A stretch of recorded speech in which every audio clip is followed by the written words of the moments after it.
ఒక సామాన్యమైన రైతు కుటుంబంలో జన్మించి డిగ్రీ వరకు చదువును పూర్తి చేసి ప్రజల జీవన స్థితిగతులు ఎలా ఉన్నాయన్న విషయాలను తెలుసుకోవడానికి 14 రాష్ట్రాల్లో అధ్యయనం చేసి వరల్డ్ బుక్ ఆఫ్ రికార్డ్స్ నుంచి ధ్రువపత్రం అందుకున్న జానపాటి నగేష్తో మనం ఈరోజు ఫేస్ టు ఫేస్లో మరిన్ని విషయాలు అడిగి తెలుసుకునే ప్రయత్నం చేద్దాం.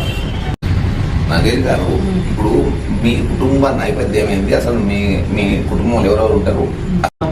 మా అమ్మ నాన్న వ్యవసాయం చేస్తారు సార్. మాది సాధారణ కుటుంబం సార్.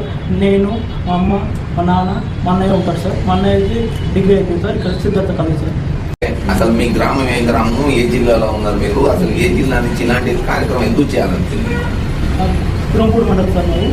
కురంపూడి మండలం బోడపాడికి వేస్తారు మాది.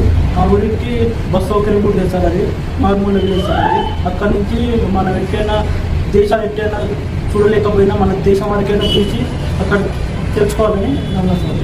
అదే మీరు రాష్ట్రాల్లో పర్యటించేటప్పుడు ఏ రాష్ట్రాలలో పరిశుభ్రంగా అనిపించింది, ఏ రాష్ట్రాలు మంచిగా అనిపించింది మీకు? రాష్ట్రాలు 2 ఉన్నాయి సార్ మనకి ఇండియాలో మొత్తం. మధ్యప్రదేశ్లోని ఇండోర్ రాష్ట్రం సార్.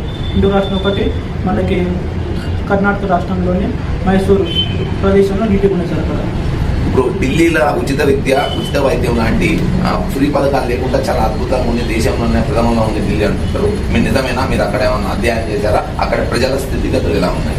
మీరు చెప్పింది నిజం సార్. అక్కడ మనకి ఇక్కడ రైతు బంధు ఇలాంటి ఉచిత పథకాలు లేక యువతకు ప్రజలకి ఎలాంటి అవసరమైతే వాళ్ళు మంచిగా ఉంటే వాటిని ఒకటి విద్య, ఒకటి వైద్యం, ఒకటి ఆహారాలు మంచిగా తీసుకోవాలి.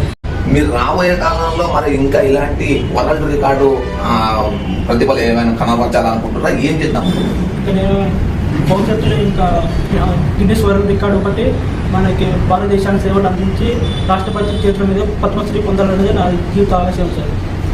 చూశారు కదా, మరి రాబోయే కాలంలో జానపాటి నగేష్ గారు వరల్డ్ రికార్డు ఒకటి సాధించాలన్న పట్టుదలతో ఉన్నారు. మరి అతను కూడా ఆ విషయంలో విజయం సాధించాలని చెప్పి మనం కూడా కోరుతున్నాం.